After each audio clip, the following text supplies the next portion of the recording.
Eng hozirgi bizni o'yga sho'ng'itadigan eng yomon holatlardan biri ota-ona o'zini bolasini oilasini buzyapti. Tasavvur qilyapsizlarmi? Qo'yvor deyapti. Shunaqangi otalar bor ekan, o'zlaricha o'kishim, nima deydi buni? Krutoy dillarmi, zo'rmilar o'kishim bilmayman. O'g'lini uylab qo'yib, o'g'lini har bitta ishiga aralashadi. Nimaga xotini uyga ketdi? Nimaga ketadi? Dadasini ko'rgani boradi. Futbol o'ynagani boramidi u? Onasini ko'rgani ketdi u. Ani ko'ynakni qatdan oldi. Ha, dada ko'ynak kerak ekan olib berdim. Sen nima mendan so'ramading? Ey, shu yerda o'tirgan otalar.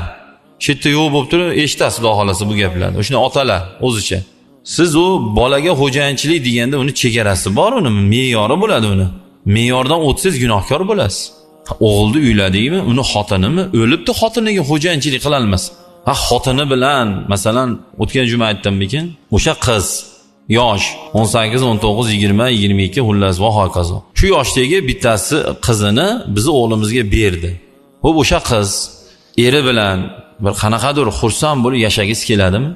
Ahmoq onalar ko'payib ketdi. U nima desalaring, o'g'lini qizg'anib, kelinini oldiga kirgizmas ekan. Tasavvur qilyapsizmi? Shu ko'payib ketib qoldi shu. Bechora kelin kulishalmasa, hazillashalmasa, o'ynashalmasa, erkalalmasa, bu 7 oyda jinni bo'ladi bu. Qaltirab, qo'lida chini ham tushib ketadigan